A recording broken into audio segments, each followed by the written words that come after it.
Hello everyone. ఈ మధ్య కాలంలో మనం సోషల్ మీడియాలో ఫేస్బుక్ కానివ్వండి, ఇన్స్టాగ్రామ్ కానివ్వండి, యూట్యూబ్ కానివ్వండి, ఎక్కడ చూసినా గానీ మీరు ఇది తినొద్దు, ఇలా తినండి, ఇలా ఉండండి, ఇలా అన్ని చూస్తున్నాం కదా. సరే, ఓకే, తినడం వరకు బానే ఉంది. బట్ ఎలా కుక్ చేసుకోవాలి, వేటిలో కుక్ చేసుకోవాలి, ఎంత ఆయిల్ వేయాలి, ఎంతసేపు కుక్ చేయాలి, ఇవన్నీ ఎప్పుడైనా ఆలోచించారా మరి?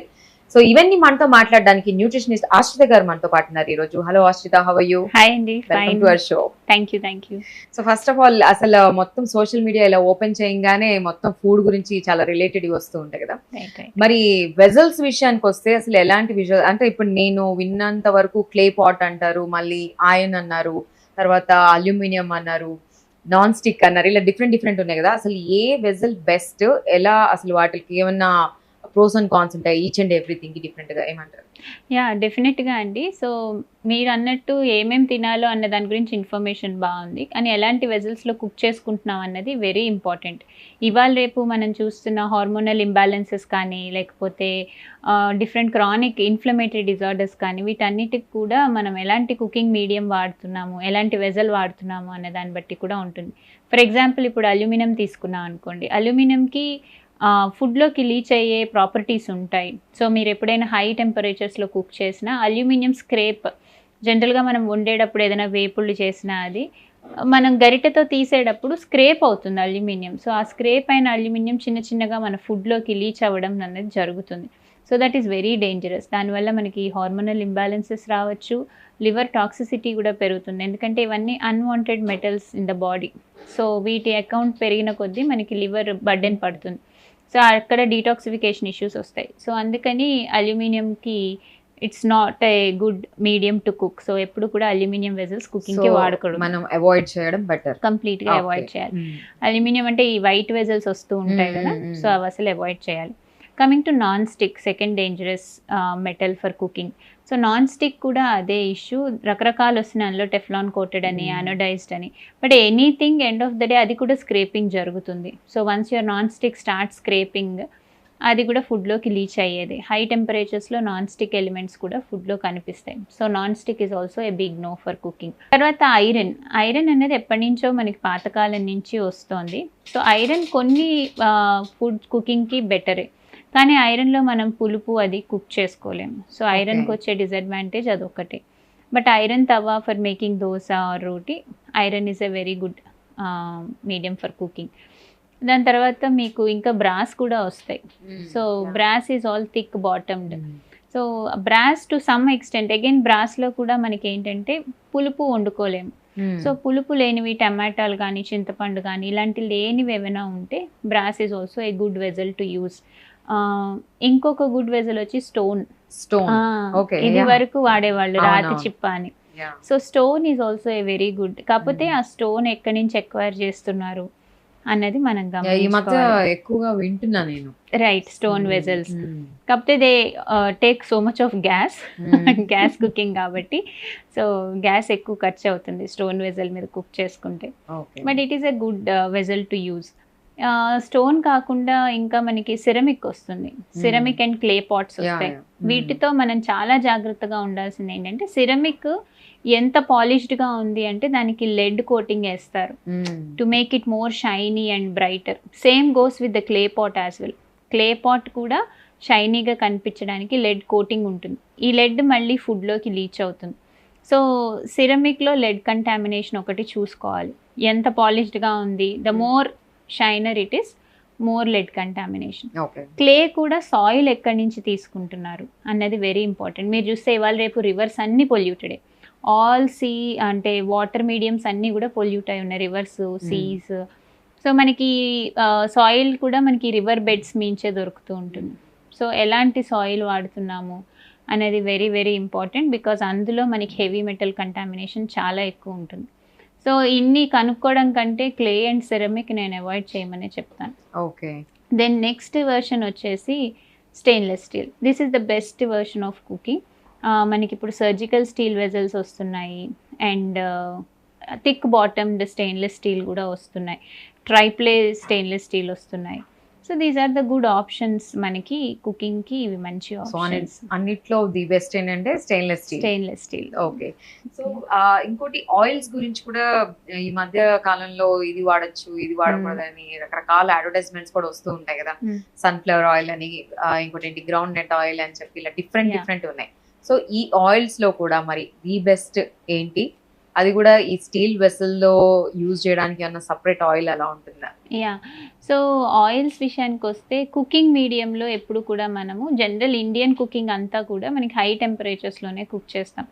ఒక తడక వేసిన, పోపు వేసినా సరే, లేకపోతే ఫ్రై చేసినా హై టెంపరేచర్స్లోనే ఉంటుంది. సో మన ఆయిల్కి కూడా టెంపరేచర్ ఎక్కువ, హీట్ కెపాసిటీ ఎక్కువ ఉండాలి, టెంపరేచర్ తట్టుకునే శక్తి ఉండాలి. So cold pressed sesame seed oil is the best oil for cooking. Coconut oil కూడా వాడచ్చు. కోకోనట్ ఆయిల్ కూడా టెంపరేచర్ లిమిట్స్ బాగానే ఉంటాయి. ఈ రెండు ఆయిల్ మీడియంస్ కుకింగ్కి వాడుకోవచ్చు. అండ్ ఎంత ఆయిల్ వేస్తున్నాము కుకింగ్ అన్నది వెరీ ఇంపార్టెంట్. మీరు ఎప్పుడైనా బయట ఫుడ్ తీసుకుంటే మనకి మేజర్ ఇష్యూ ఆయిల్స్తోనే వస్తుంది. హెవీ ఆయిల్ మన కుకింగ్ చేసేటప్పుడు ఎక్కువ ఆయిల్ ఉంటే ఆబ్వియస్లీ అది ఫ్యాట్గా కన్వర్ట్ అవుతుంది. అండ్ హైడ్రోజనేషన్ జరుగుతుంది, which is not very good. So oil తీసుకుంటే మటుకు మీరు కుక్ చేసిన తర్వాత ఆయిల్ పైకి తేలకూడదు.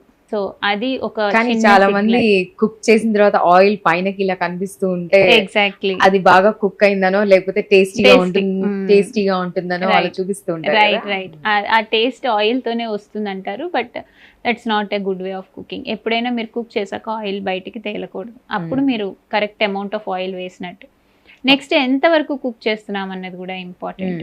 సో మీరు తీసుకున్న వెజిటేబుల్ మషి అయిపోకూడదు, దాని టెక్స్చర్ కానీ దాని స్ట్రక్చర్ కానీ ముద్దగా అయిపోకూడదు. సో దాని కలర్ ఓవర్గా డీకలరైజ్ అయిపోకూడదు. సో మీరు కుక్ చేసిన వెజిటేబుల్కి దాని టెక్స్చర్ ఉండాలి. It should become మషి.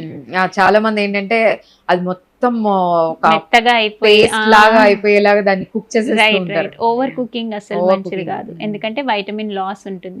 Already once heat కి ఎక్స్పోజర్ అయితే వైటమిన్ లాస్ ఉంటుంది. మనం ఓవర్ కుక్ చేస్తే ఇంకా దానిలో ఉండే యాంటీ ఆక్సిడెంట్ ప్రాపర్టీస్ అవి కూడా పోతాయి. సో కుకింగ్ ఎలా చేస్తున్నాం అన్నది కూడా very important. Okay, so cooking ఎలా చేస్తున్నది వెరీ ఇంపార్టెంట్. ఇప్పుడు మీరు అన్నారు కదా, అంటే ఓవర్ కుక్ చేయొద్దని. ఇంకా కొంతమంది ఉంటారు, వాళ్ళకి ఆయిల్ లో ఫ్రై చేస్తే గానీ తినాలనిపించదు. రైట్.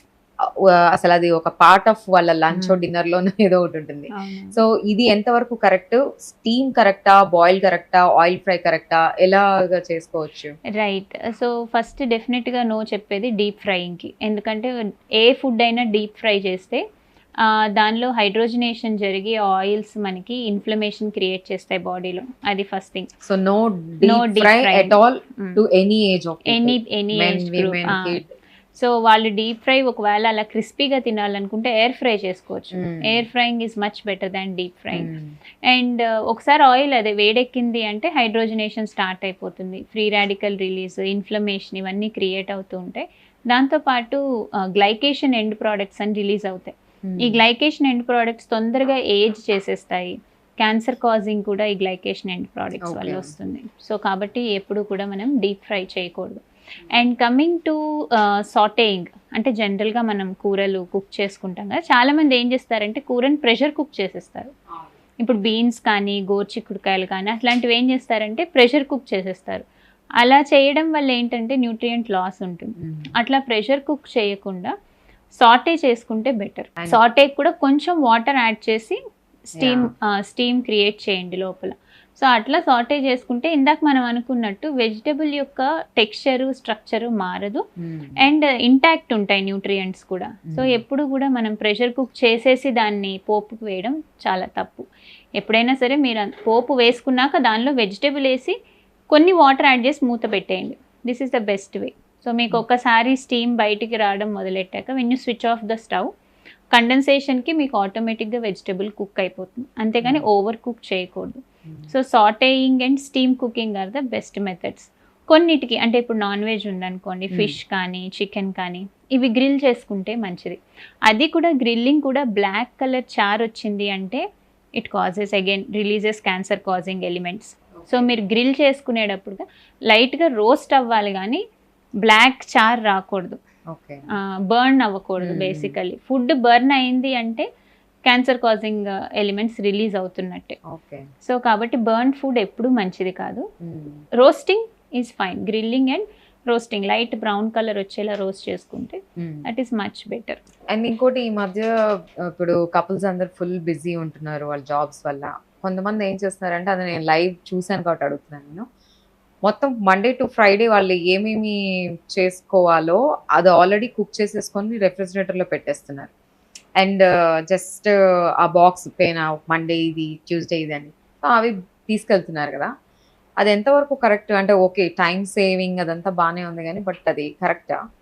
యా, ఒకటి ఏంటంటే అన్ని ఐటమ్స్కి అది రికమెండ్ చేయం. వెజిటేబుల్స్ కానీ పప్పులు కానీ స్టేల్ అయిపోతాయి. కమింగ్ టు అవర్ ఎన్వైర్న్మెంట్, మనది ట్రాపికల్ ఎన్వైర్న్మెంట్. సో దీనిలో ఏంటి అంటే మీకు వేడి, హ్యూమిడిటీ ఎక్కువ ఉంటుంది.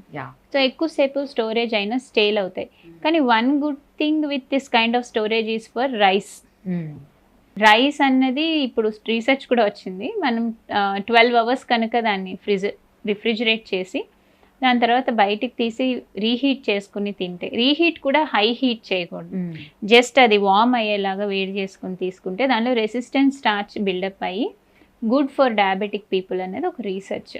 So for rice, potatoes and banana, ఇప్పుడు మన అరటికాయ ఉంటుంది కదా, అరటికాయ, వీటికి అట్లాగా జనరల్గా అరటికాయలోనే రెసిస్టెన్స్ స్టార్చ్ ఎక్కువ. కానీ ఇలా స్టార్చ్ కంటైనింగ్ వెజిటబుల్స్ ఏమైనా ఉన్నప్పుడు వాటిని రీఫ్రిజిరేట్ చేసి రీహీట్ చేసుకుంటే మనకి డయాబెటీస్ ఉన్న వాళ్ళకి గ్లూకోజ్ అది బాగా మేనేజ్ అవుతుంది. But that doesn't apply for all dals and vegetables. దాని మీద అయితే మోస్ట్లీ నాన్ వెజ్ ఏమో, నాన్ వెజ్ కూడా. Okay, thank you Arshita.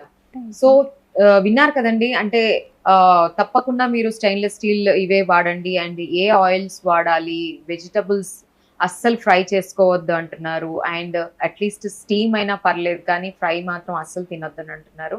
And ఎంత మోతాదులో మనం కుక్ చేసుకోవాలి, మొత్తం పేస్ట్ అయిపోయేదాకా కుక్ చేయకుండా దాని టెక్స్చర్ మారకుండా ఉండేంత వరకు కుక్ చేసుకోమని చెప్తున్నారు అర్షిత గారు.